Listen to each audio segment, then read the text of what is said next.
Call the meeting to order at 7:01. Please rise and join me in allegiance.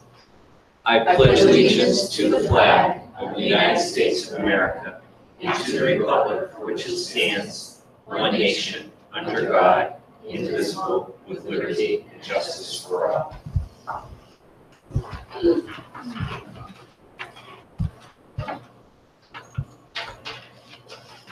Okay, so to start off, I will entertain a motion to approve the agenda. I make a motion to approve the agenda, but to make a small edit and move subcommittee updates to the top of the agenda. Next. All right, any discussion? So the motion is to amend the agenda by moving subcommittee updates after community comments. All those in favor signify by saying aye. Aye. All those opposed, nay. The ayes have it, and the agenda is approved. Next, we have a motion for approval of the open session minutes of June 4th, 2018. Make a motion for the approval of open session minutes, June 4th, 2018. Second. Is there any discussion, any edits? Okay, hearing none. All those in favor signify by saying aye. Aye. All those opposed, nay. The ayes have it, and the minutes are approved unanimously. Next, we have community comments. Anyone in the community wish to be heard?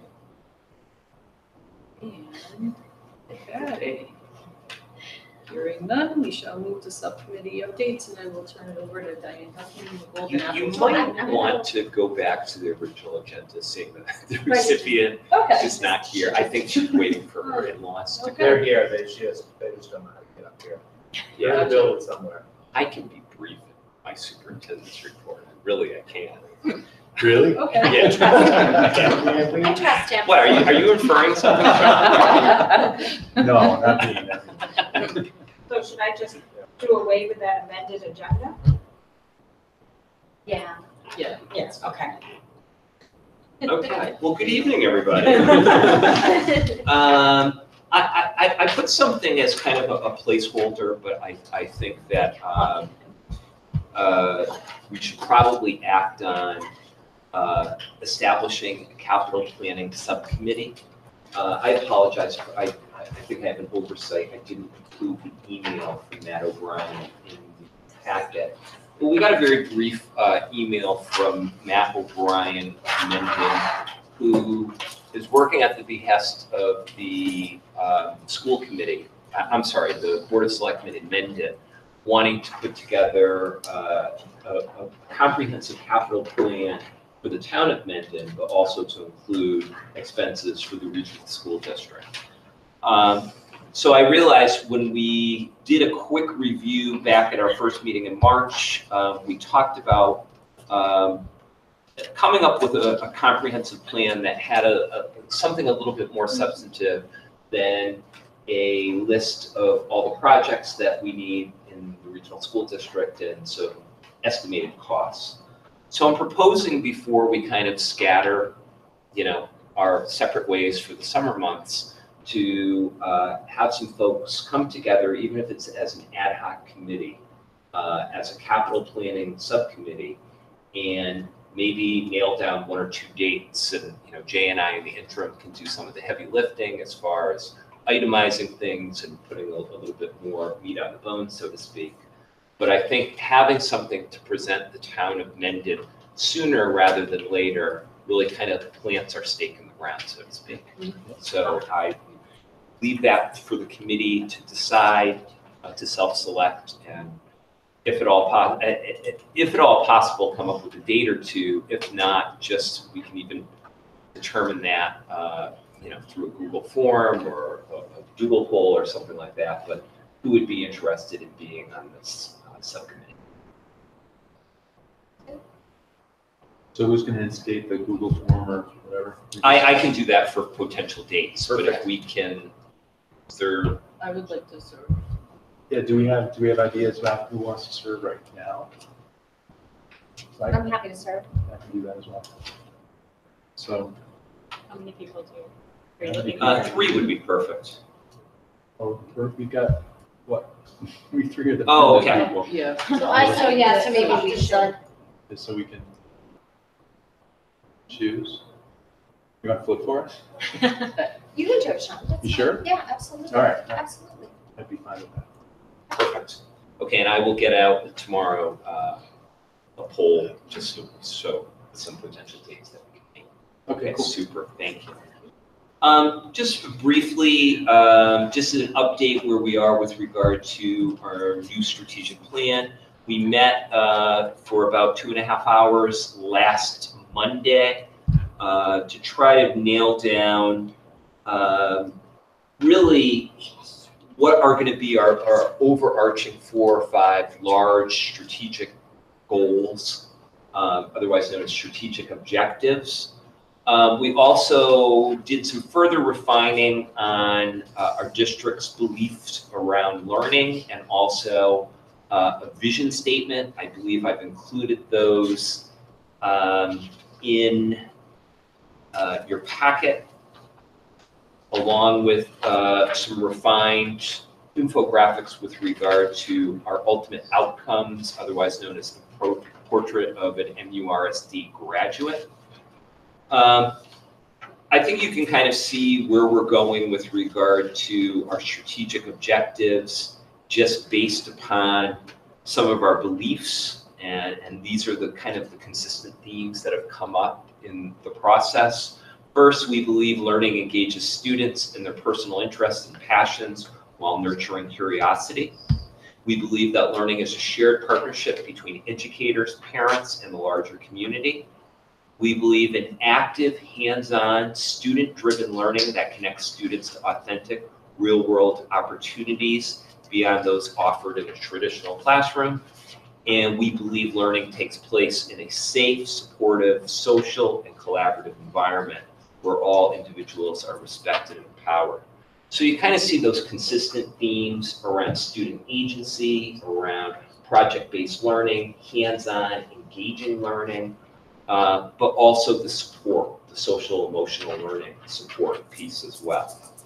So if you also look at the document that has our challenge statements, we did a protocol known as the 5 whys, which kind of speaks to a root cause analysis of why things are the way they are as far as challenges that we have within our district.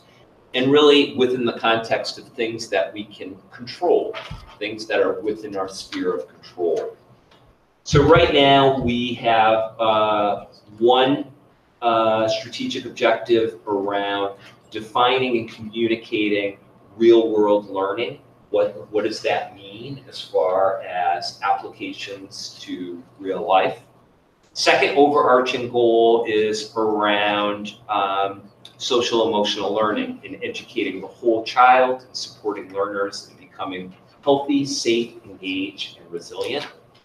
The third strategic objective is really around the issue of student agency and students being able to embrace their individual passions, strengths, and curiosities. The fourth overarching strategic objective is around technology and using technology as an accelerator of learning and providing opportunities for connection and inquiry. And then last but not least is really, in my humble opinion, kind of the boldest one, and it's really around redefining and reimagining what we're doing every day in our classrooms. And the statement that we have right now is to align stakeholders' beliefs, values, and behaviors with the district vision to redefine and reimagine school practices. So again, all of this is still very much in draft form. It's still subject to revision. Our leadership team this coming Wednesday is going to spend a half day kind of further refining this, then getting this off to the core strategic planning committee. And I would envision at least one more meeting. We'll do some work online through Google Docs, but one more meeting to kind of get a little bit more closure. Okay. And then last but not least, you do have in your packet the absolute last year-to-date expenditure report for FY18. Jay, is there any line that you'd like to highlight or call attention to? There's not any specific lines. I can tell you that one thing this report doesn't include is what's called pending invoices, and there's a bunch of pending invoices that you're approving tonight. So in reality, I think when it's all said and done, and we get through the end of this fiscal year, we're going to probably spend every penny that we had available to us. I don't think we're going to have anything left over. I don't think we're going to go over it all, but I think it's going to be very tight. It's got to be managed really well. As I said, we had a lot of savings on the snow and ice side, and I'm pretty sure we're done with snow and ice issues for the year. I'm not positive, but I'm pretty sure. But we had a lot of things that went over as well. We've had a huge number of building maintenance issues and a lot of other things. But I think we're going to make it okay. I'm cautiously optimistic would be the term I would use at this point. That's what I've got. Thank you. Thank you.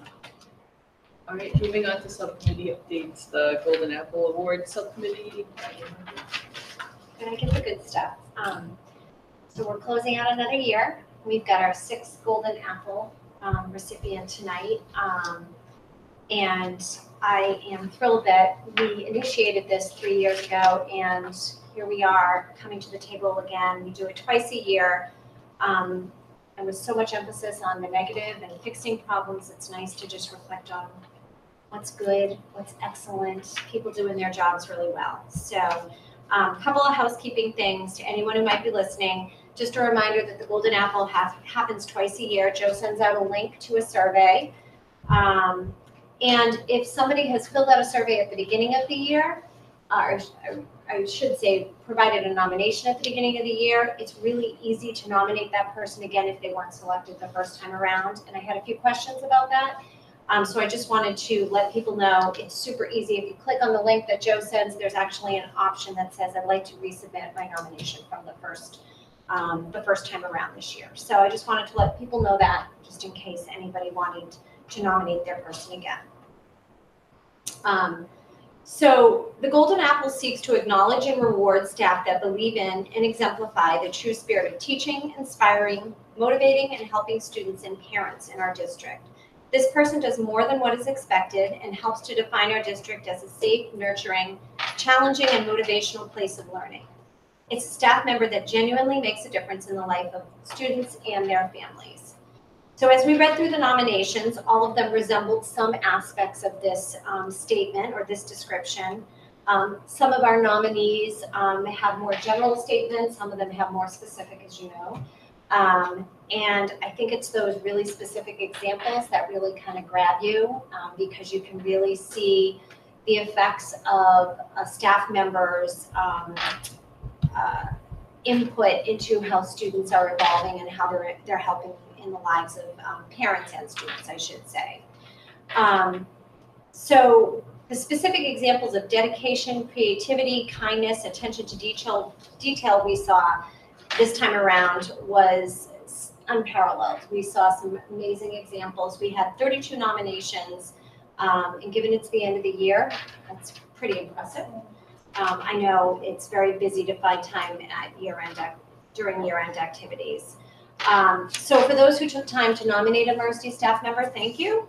And for those who were nominated, we can't tell everybody who was nominated, but we thank you for making a difference in our district, because it is the good that's going on here is appreciated. And even though you don't have a golden apple in your hand, people are making a huge difference in our district, which is great. So tonight's award will be presented to a member of the Memorial Elementary School staff. And as I've done in the past, I'll keep you all in suspense till the end. And I think it's best if I read the narratives that were submitted by the parents of the students in this person's classroom, as they did a great job in capturing the essence of this outstanding, genuine, kind-hearted, and dedicated educator. So here's what the parents had to say.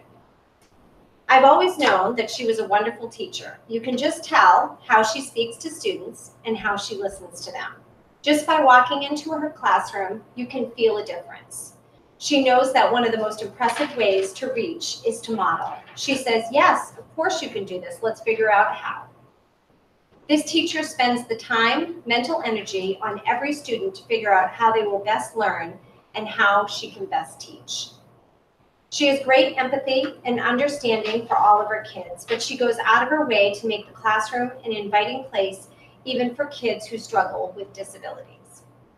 From the day my son started in her classroom, she was not only his teacher, but his advocate. She saw his struggles, and within a month or two, she was able to have him placed on a much-needed IEP. This past December, he proudly graduated from his IEP and is thriving and excelling. My son's teacher seemed to make it her mission to make sure my son's path to learning was cleared of any obstacles. Her patience with our son was unending. By the end of the school year, he had gained more confidence academically than he had ever before. To this day, he still works hard to achieve good grades, and I know the genesis of this was in her classroom. I will always look back on her year with my son with the utmost gratitude. This teacher has a very active classroom.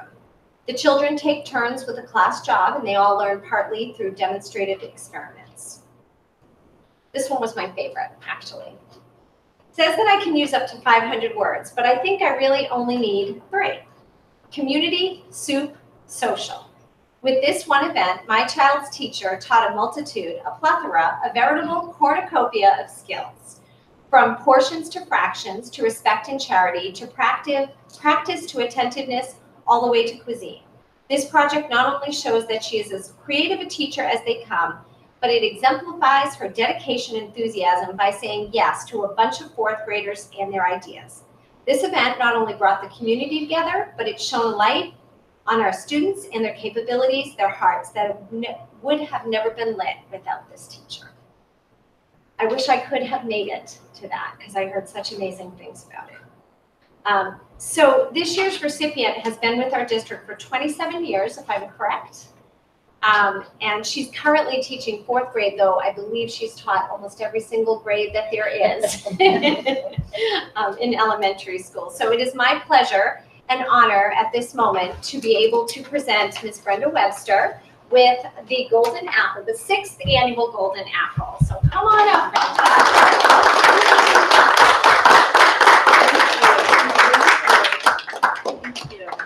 Brenda, it's really nice to meet you. Nice to meet you too. About you. Thank you. This is for you. Congratulations and thank you for all you do. We really, really do appreciate it. I'm so honored. Would you like to say a few words? Yeah, like Come on in. I do. So I'm glad you started off by talking about how this is really everyone in the district deserves this. There's so many people that work hard that do deserve this, and parents write us notes, and those are the prized possessions that, besides the coffee mugs, but the notes that we get from the parents are the ones we savor the most because we know we make an impact on our students, but to have our parents really let us know that we've made an impact, it's what this is all about. And I appreciate that you've done this and that you will continue to do this and all the work that you've done. We are so lucky, right, to have Dr. Maruzjak, who's leading the charge but going in the right direction, and that we're all rowing the same way, and that we're moving in the direction of social emotional learning and in engaging students and saying yes once and for all, and it's for our future. Right, but again, my biggest cheerleader, of course, is Deb Swain, who said yes to this crazy idea of having a soup kitchen that turned into a soup social that really changed the lives of so many people. So this is for my students, and it's for all the students that are going to come in my classroom. And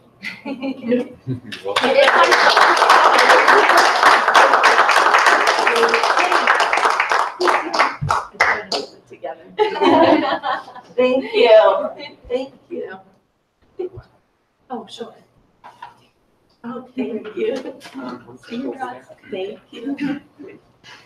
Can I share a story that she taught my son when he was in 2nd grade? And at the same time, when my kids were younger and we used to watch to see what class they were in, there was one little girl that was walking away all depressed because she didn't get, what was her name? Quinlan. Miss Quinlan. And I said, who did she get? And they said, Mrs. Webster. I'm like, that is Miss Quinlan. And the parent was so excited. Great story. Yeah. Awesome, awesome, this is so nice. This is really awesome. Okay. Photo op. Thank you. For me, too.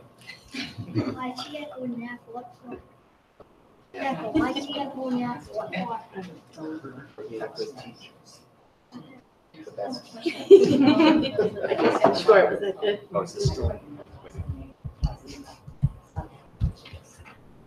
Perfect. It might be. Oh, oops. You want to by yourself? Yeah. Thank you. Yeah, one with me with the star as well. Absolutely. Okay. This is more fun than what you probably know. K-12 Insight Survey.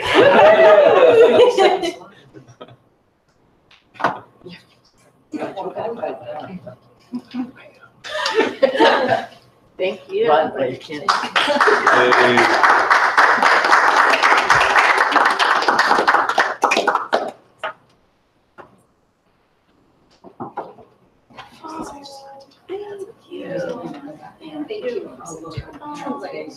you. She really wanted this one. Let's get Mrs. Webster. And now next year I have like some students that might get me for a third time, so. And They'd some, be lucky. right? I'm a good kid. Thank you. Right. And she's awesome. Very nice. Okay, unfinished business, moving on. Next item on the agenda, is there any unfinished business that we need to attend I don't believe so. to? Okay. Moving on to new business, athletic user fees for 2018. Okay, we've got John Clements and Chris Schmidt here, and Jay as well, but feel free to add your 2 cents, Jay. I've shared with you a little bit more of a detailed account of the Nipmuc athletic department budget, proposed budget for FY19. At this moment in time, we are proposing increasing for the 18-19 school year the athletic user fees from $175 a sport to $195, an additional $20 per sport. As I say in the background notes, approximately 33% of our budget, about 1/3 of the athletic department budget, which is in the ballpark of about $400,000 for everything, all expenses whatsoever, comes in from our user fees. We've had those user fees static since we were able to reduce them with the 2015 override. But with expenses, such as transportation, such as game officials and so on, those have been increasing. And for the most part, within the last 2 or 3 fiscal years, we've submitted, for the most part, a level funded operational budget for athletics. So we're looking for that, in my humble opinion, relatively modest increase in user fees. And I don't know, Chris, if you want to elaborate a little bit more about that additional revenue and need for it.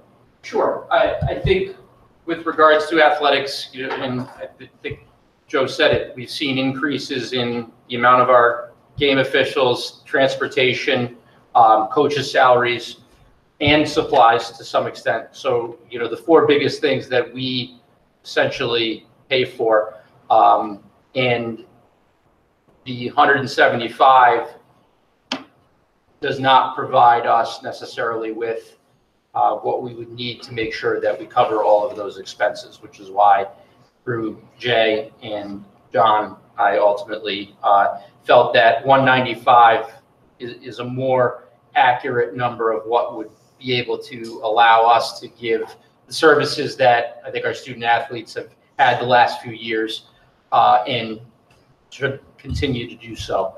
We're a little bit of a victim of our own success. Obviously, the better our teams do, the more officials we pay, the more we travel. Which is a good thing, but we need to make up for it. I could just offer as well.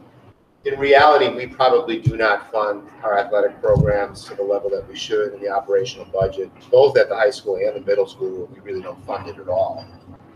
So, Chris has done a lot to build up the programs. They're thriving at this point, but there is a cost factor to that. So this is one thing that will help for the next year. But I think as we go forward, we probably need to look at our budgets in general for athletics for both the middle school and the high school. We're running a middle school program and we don't fund it at all. So we probably need to do something there. But quite honestly, Chris has done a lot as far as upgrading some of the equipment that was being used because it was old and outdated. And there's a cost factor to all of that. So I think this is a fairly modest increase that will just help supplement the program. And also keep in mind, speaking of success, if you look at where we are during Chris's tenure with regard to our various programs and the amount of postseasons that we've made in all the fall, winter, spring programs. With that success also comes additional expenses. If you think about the transportation involved when kids are in the various tournaments and so on. So I think that this is a very moderate, reasonable increase in user fees. Yeah, so Jay, I'm just reading through the athletic line items here in the budget information you sent through. Those are increases from last year, or increases on the budget? No, the operational budget is level funded from this year to next year. So I was thinking there's so many kids in the playoffs this year, and so many teams being transported back and forth for all of the playoff games to all of the far-flung towns and Worcester State and all those places. It does add up. Sure. I mean, and especially if you consider in some of our, when if we qualify at the state level beyond just Central Mass, how many buses did we send to Westfield this past year? And, with lacrosse, we were lucky to host, but, we could have been very well going to Mount Greylock and some of those far off places. And that's difficult to, you don't know how that's going to play out. It is difficult to budget for that because there are a lot of unknowns. And so, yeah, we have been traveling a lot. Yeah. Okay, I understand. Other questions? So we need a formal vote on this, so I'll entertain a motion to increase the athletic user fees beginning in 2018-19 academic year. I'd like to make a motion to increase the athletic user fees for the following year, so 2018-2019 by $20. Second.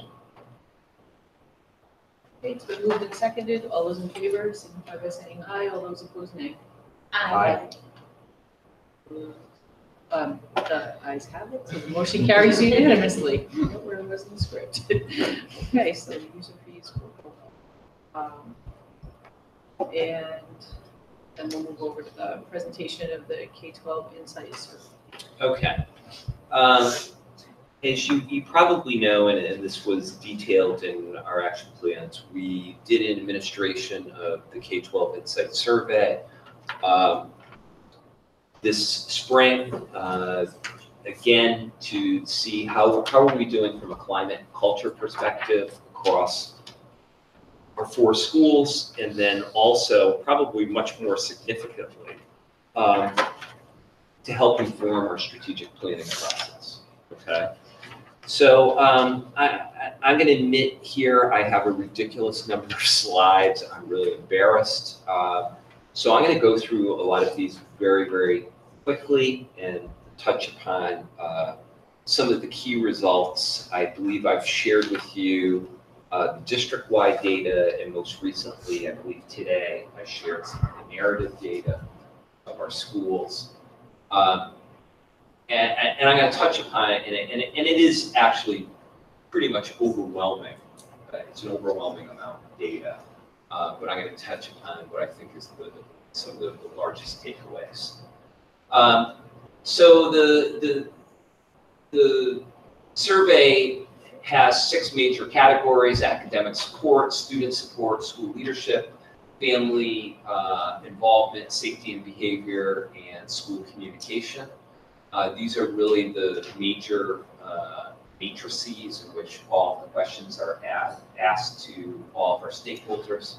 We had the survey open for quite a long period of time. It's about a 10-week period that it was open.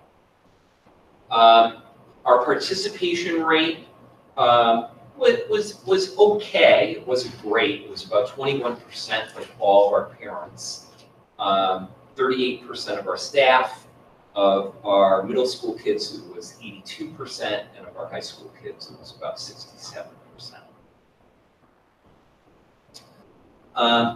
So one of the very first questions is asking how would you rate your school?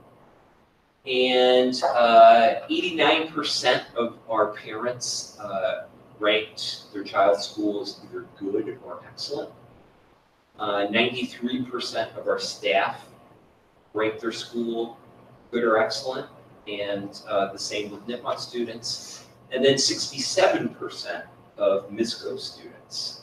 And I believe very solidly, and particularly if you get into the narrative data around MISCO students, I think some of that speaks to the age of the building and some facility issues that are present there. So what I'm going to do is I'm going to go through first the parent data, then the staff data, and then the students first at the high school and the middle school, and touch upon some of the greatest takeaways. So first of all, academic support. It's a bunch of statements kind of speaking to standards and kids being challenged. About 83% of our parents agree or strongly agree that the schools have high learning standards. And if you look at this data, it's consistently in the ballpark of around that 80% as far as parent perception around our teachers having high expectations and challenging kids. Here is one of our large takeaways, and if you recall from our 2016 data, this is something that consistently came up, and it was the issue around timely and helpful feedback around student work, where our parents are saying 64% of our parents are agreeing that our teachers are giving timely and helpful feedback. And then the issue of real life connections, where 44% of our parents are saying teachers are showing kids very clear real world applications of the curriculum. Our strategic planning committee a couple meetings ago really focused in on that data as a couple of our takeaway points. Very good connections. 84% of our parents feel like their kids can go to a teacher or a counselor or any staff member with a school problem. And then the sense of students are being treated fairly regardless of race, culture, religion, sexual orientation, gender, or disability, 80%. And then the school offers a variety of activities and courses. That also is very high in the ballpark of 90%. Some of these questions for parents are, in my opinion, they're a little bit flawed in the sense that if you notice on the bar, the gray area there corresponds to I don't know. And in some cases, and particularly around school safety issues, parents are just answering honestly. They may not know the information. School leadership, also fairly positive, again, in the ballpark of 80%, talking about school-based administrators making decisions that are in the best interest of students, that are available when I have a concern, are courteous when I have a concern. Again, you have the issue of the data around I don't know, And the question is, well, have you never had to express a concern or meet with the school-based administrator? So that could be a factor there. Almost 90% of our parents say that school-based administrators ensure that the school is a welcoming environment. Family involvement across the board is very, very high. We're talking in the 90%, over 90% to 95% parents agreeing with that they're getting appropriate information with regard to school-based programs. They're encouraged to attend school-sponsored activities. That staff members and families treat each other with respect, 91%. The school encourages, respects, and values input provided to families, also very high. With regard to safety and behavior, this is an area where, from the parent perspective, the numbers are okay, but again, if you look in that gray category, there's a lot of I don't know. You know, for example, the first item is all school staff members are aware of safety and security procedures. You know, perhaps the district needs to do a little bit more messaging, proactive messaging to our parents, not necessarily alerting them to all the minutiae of safety procedures, but making them more cognizant of protocols and procedures that we undertake. I think that question's a little confusing. Every time I read that one, I think to myself, Yeah. well, I'm not really in school. How would I know? So Yeah. if something happened that was like an unsafe situation, how would I know how a staff member would respond to it? So I just think it's one of those questions that's a little confusing. It is. You know, like the next one, all students are aware of the safety and security procedures. Well, you could ask your own child, are you aware of this particular drill and so on, but would you know that all students know that? So I do think we could do some more proactive messaging, kind of also speaking to that third item around the school is safe. You know, we've got 72% of our parents saying that. Okay, well, that's great. I want to see 100% number there that every parent feels very secure that their child is going to a safe. You know, again, the number 3 response there is, I don't know. So again, I think it is, you know, more promotion. An issue that came up in 2016 that you see here is discipline is enforced fairly. We're talking exactly 50% agree with that, but again, 40% respond, I don't know. It's their kid. It hasn't been disciplined, which is a good thing. And then I think you're in a little bit of a slippery slope. I was discussing this data with a couple of the principals and realized in dealing with discipline, you know, there's a lot of confidentiality that goes with it.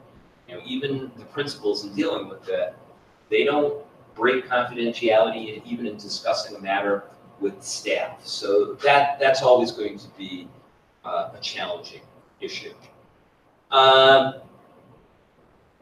Positive numbers here with regard to staff members and students treat each other with respect. That comes in at 82%.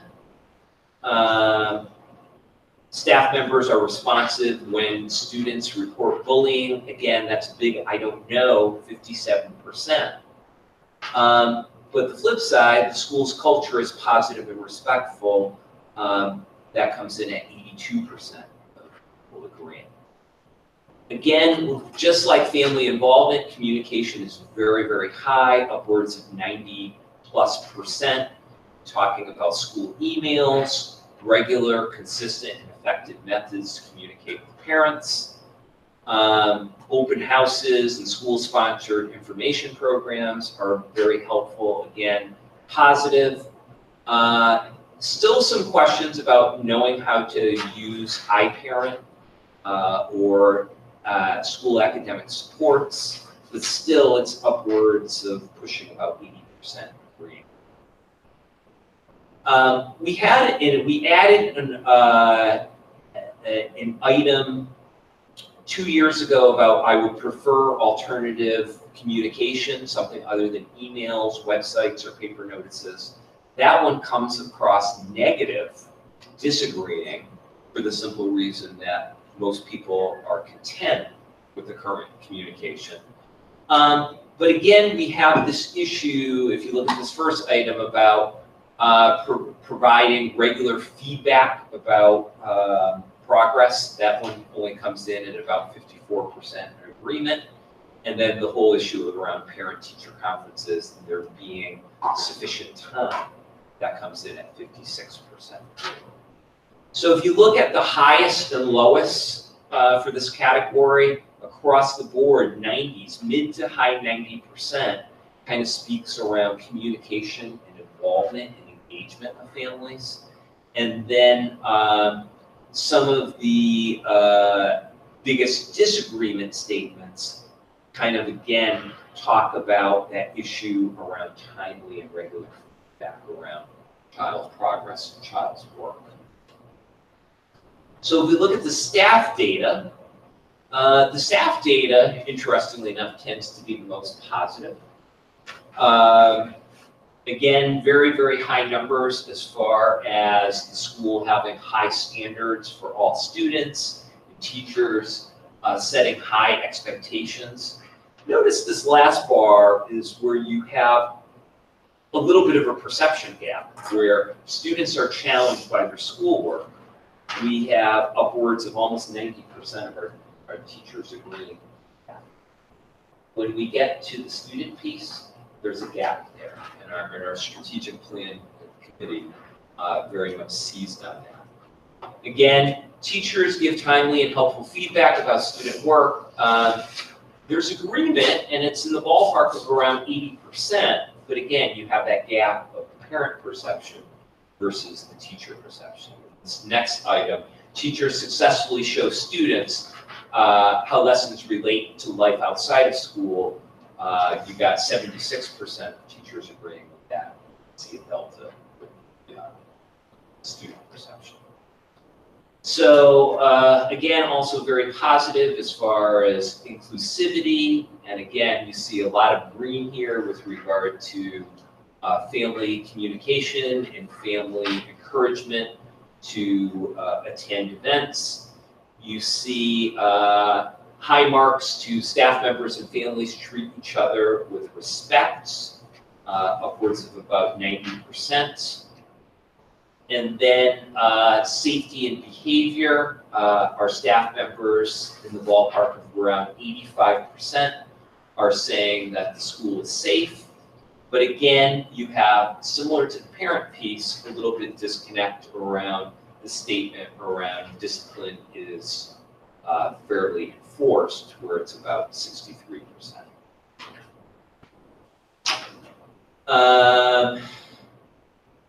Whole issue here too, the school's culture is polite, positive, and respectful, 81%, and staff members are responsive when students report bullying, the ballpark of around 85%. Believe it or not, our students very much corroborate that initial statement.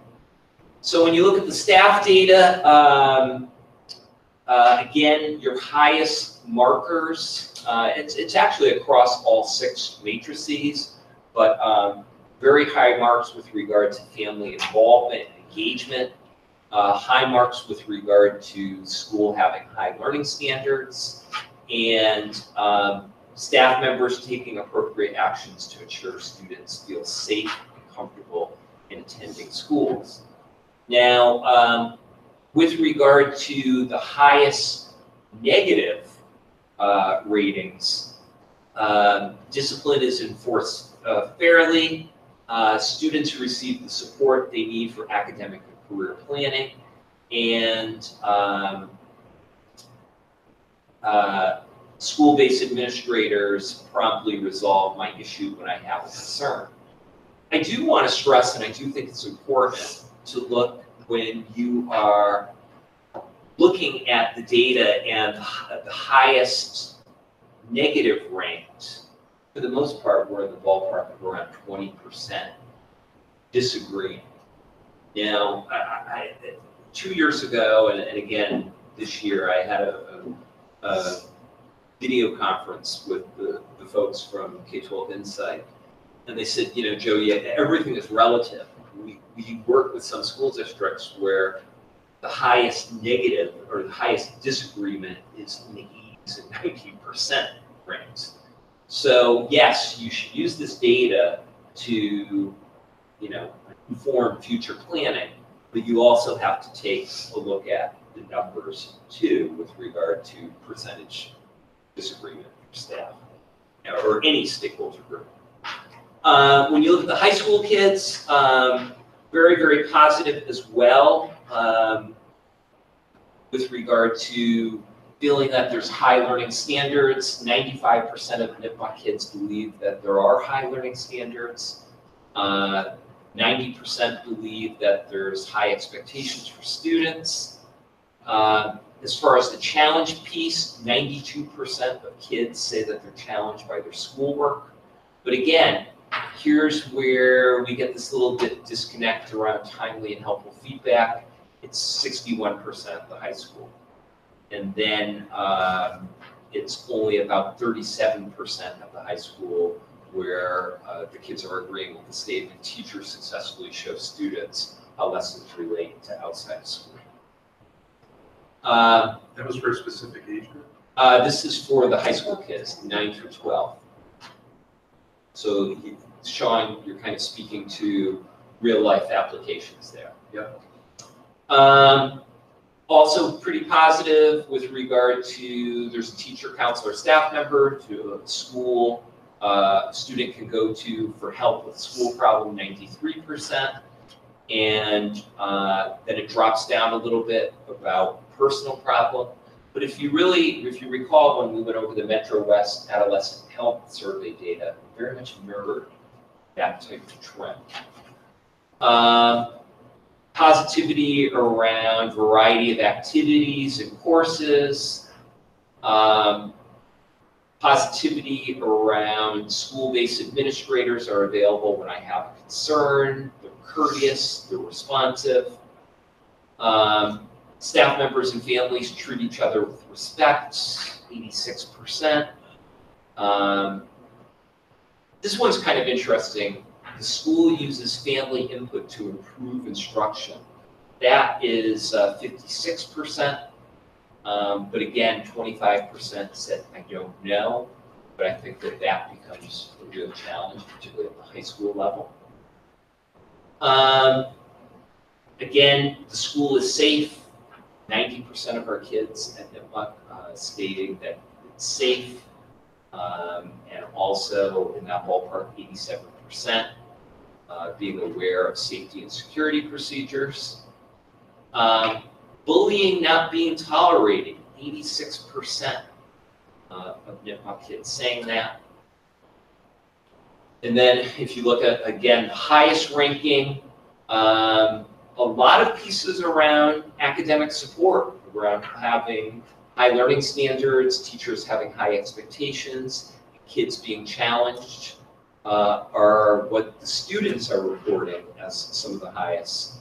And then again, the highest disagreement statements are around encouraging families to volunteer, encouraging families to give feedback, to inform instruction, and again, that piece around giving timely and helpful feedback around student work, and then the real life application piece is the largest. It's actually 59% of our kids disagree with that statement. So then we get to the 8th grade and the middle school, grades 5 through 8. The questions are a little bit simplerly phrased, so it's more developmentally appropriate. But again, teachers set high expectations for students. 74% of our kids at MISCO are saying that. Then you get to this issue of my schoolwork is challenging most of the time.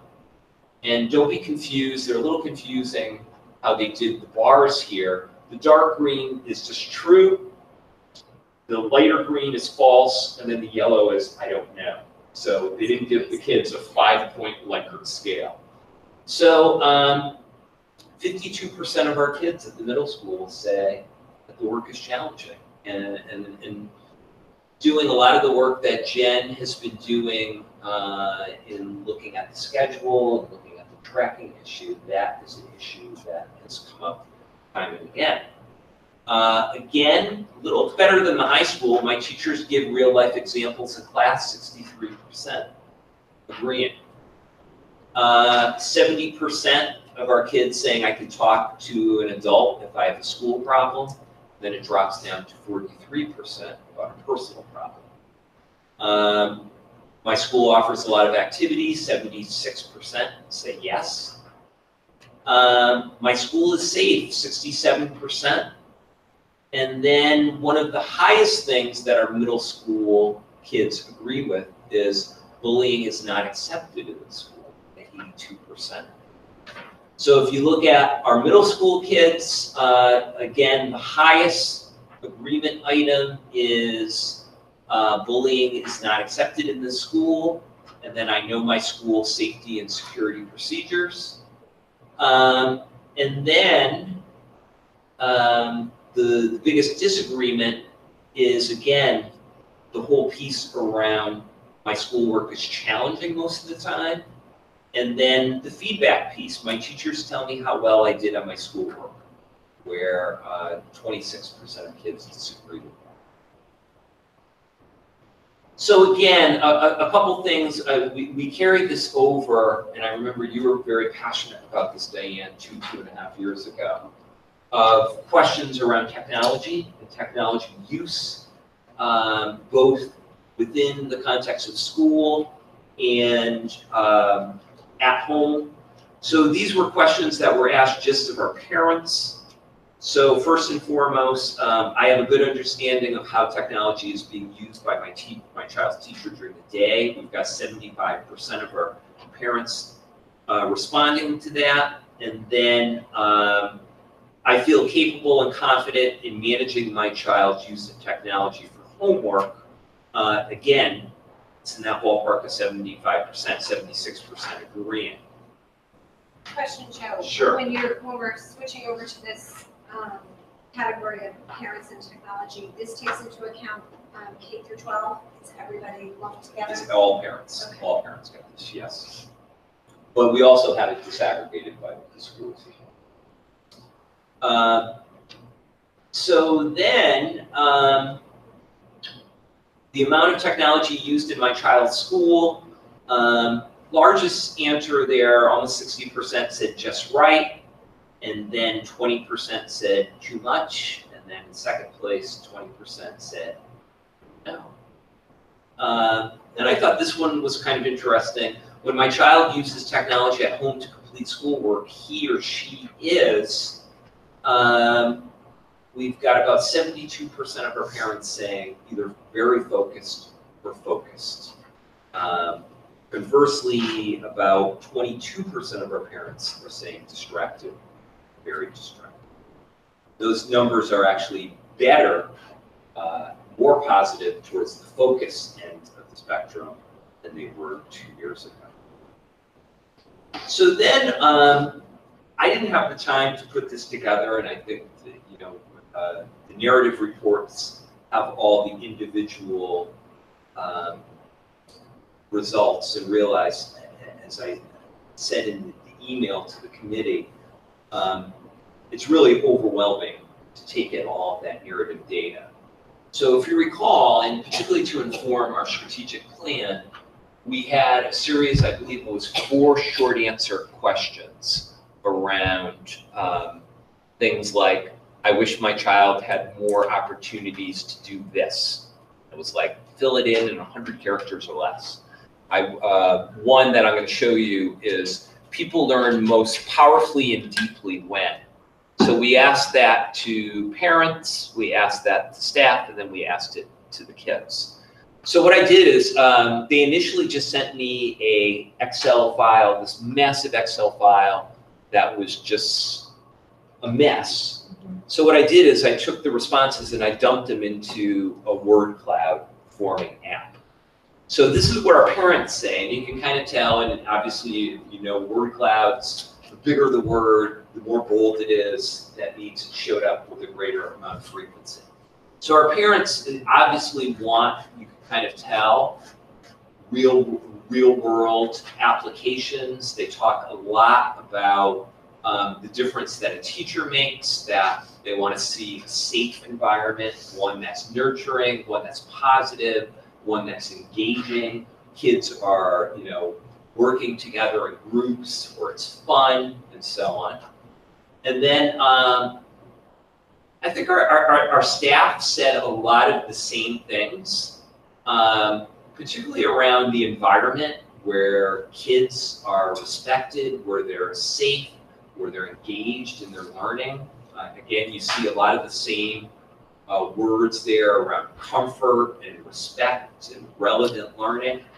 And then I thought the thing that was the most fascinating, and this is middle school and high school kids responding to, I learned most powerfully and deeply when. And the biggest thing that came up was hands-on learning. I mean, it wasn't even close. But you can see visual connection, very interesting to see those pieces.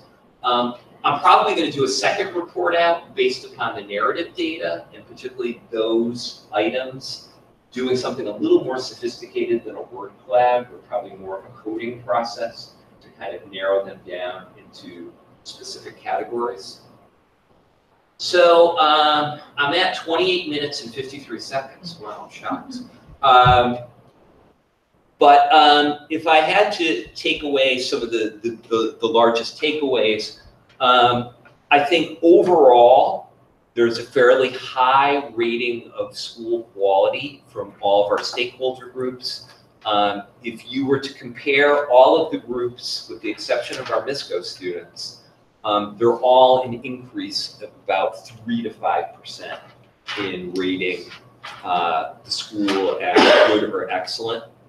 I would say across the board, all of our stakeholders had really favorable views of family involvement and the job that the district is doing on a general in communicating around school-wide or school-sponsored events.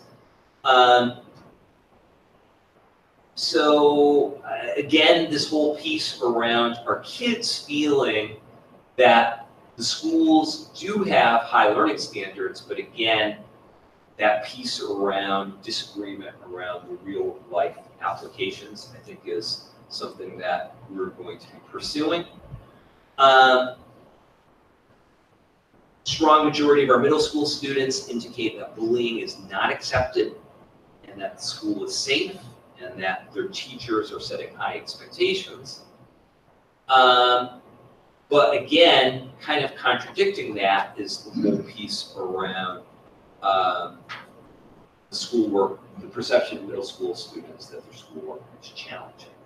That it does seem to be a bit of a paradox that the majority of them are saying, oh yes, my teachers have high expectations, but then conversely, my work really isn't that challenging. That bears a much larger conversation. So moving forward, again, we are using this data to inform our strategic objectives, strategic initiatives, and the new strategic plan. I also plan on posting this on our website and sending out a link to our parents via Blackboard so they can access this presentation. So I know that's a lot of data in a very, very short period of time. Does anybody have any questions about any of that? on the technology, the just right too much, do you have a sense of how that breaks down by like elementary school, middle school, high school level? To be 100% honest, I haven't gotten into that analysis. I would imagine the greater percentage of just right would be at the elementary level, where some of the greater issues around distractibility would be middle school, high school.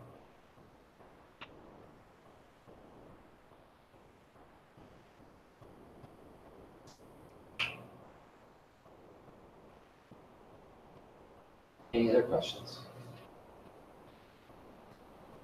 I look forward to reading the narratives. I like that, part, like hearing what parents have to say. I know it's a lot. It takes weeks to get through, but it's It's a lot. insightful, to hear the kids' voices.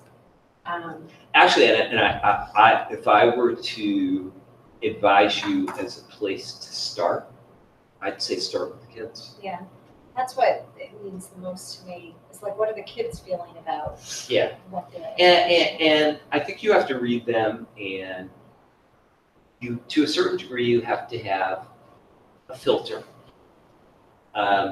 Realize you have fifth graders responding to some of these narratives, and you definitely get some fifth grade-like responses to some of these, but you start to see consistent things that kids are saying. Yeah, you see themes emerge. And the overwhelming majority of kids took this very, very seriously. I was, when I reviewed all this afternoon, I thought your summary is right on, but it made me curious about more detailed questions around exactly what you summarized at the end. It's almost like you want to go back through and say, can I ask some more questions of those people that responded that way? I don't know if we have an opportunity to get into more depth like that, but Something that I as you said, some of the questions were sort of phrased almost incorrectly. They didn't quite get at the root of the intent of the query. So if there's a way that we can go back after that problem with a couple more questions somehow. absolutely.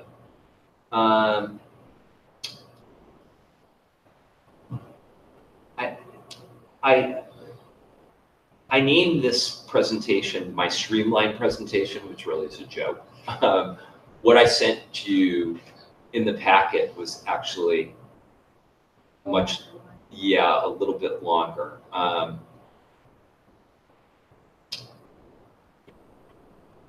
But it is kind of interesting. I think I actually deleted the slide. One of the questions that we asked was, would you be interested in a follow-up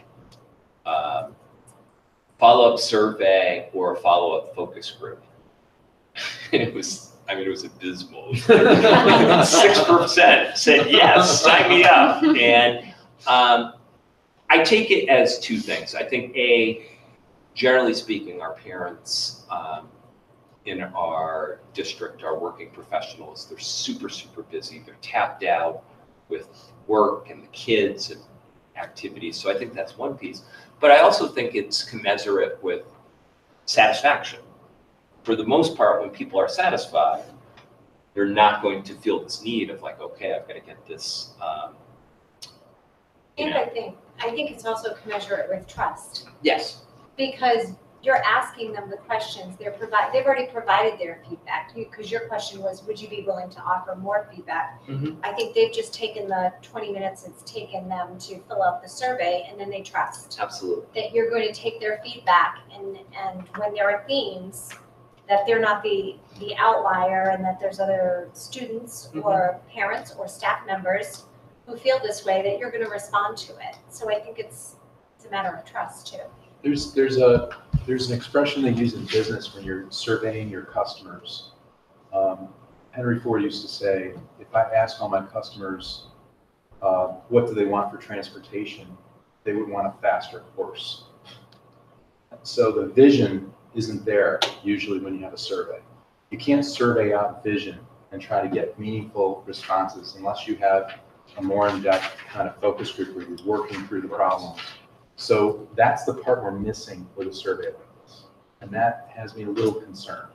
Because if we look at some of the problems we see here or some of the paradoxical responses, it's not going to tell us what the actual solution to that is at all. And we may, in order to, we can say something like, well, if kids are distracted by technology, that could mean we need to put in place things that, no, Yeah. that's not necessarily the solution. It's one, I view this as one piece of the puzzle, and something that you're going to find, you'll really like this, and particularly, are any of you on the district homework committee? Kathleen is. Oh, look, the people over there. When you go through and you read the student responses, one of the consistent themes is around homework. And it's completely corroborated by the findings of the homework committee. Completely. So it is nice to see those data pieces come together and align. But you're right. I think it's having a more detailed conversation, a focused conversation with stakeholders. But I think the challenge is stakeholders that are looking at the big picture, not just kind of a narrow focused agenda. I made this mistake today. I made this mistake in 2016. It's almost like when you're reading the feedback, you really should do it in short hits, like maybe 20-minute segments. Like, do not commit 2 hours in one sitting, okay? Because there's a lot of very, very positive commentary, but there's also some commentary that's very narrow in the sense that it's from a very specific point of view with a very narrow agenda. And you'll see those types of issues Yeah, come I up think as that well. always happens. I think you can expect that. And you can almost see an agenda. Yeah. And in many cases, I guess what I'm saying is the people who are giving you the information or giving you the feedback don't necessarily know what they actually want or they don't have the vision around the response to tell you that this is what we need and this is the solution. So Correct. you have to divine through a strategy and experimentation what that strategy is going to be and improve it gradually over time. So that's the part that kind of gets you on a survey. Yeah. If you just follow blindly the survey, it'll take you in the wrong direction. True. But I think you've got to have some big takeaways from it and then be able to effectively communicate. We hear you. You filling out the survey did not just go into a black hole. Right. And we take this very seriously. And here are the plans that we're going to craft that address some of these points that we got from this data set. I think you did that after the 2016 survey because it certainly did help our schools to develop their school improvement plans. It did, Because it for 16, spoke 17. to a lot of the issues, you hit on some of the main takeaways positively and negatively. And I think it really spoke to those more things that were negative in nature. Mhm. So I imagine we're going to do the same thing with this. But I love this survey because it does give people a voice. And like you were just talking about, it's really important that our parents, our students, our teachers hear. We did hear you. Mhm. Absolutely. And this is how we've responded. Yeah, I agree. I think that's super important about a survey, that it's not just, okay, here's the survey, bye-bye. Right. That it comes 360 and you close it out and you explain how the survey is going to help in defining our goals and making a difference in the areas that there are voids, or at least according to certain stakeholders. Absolutely.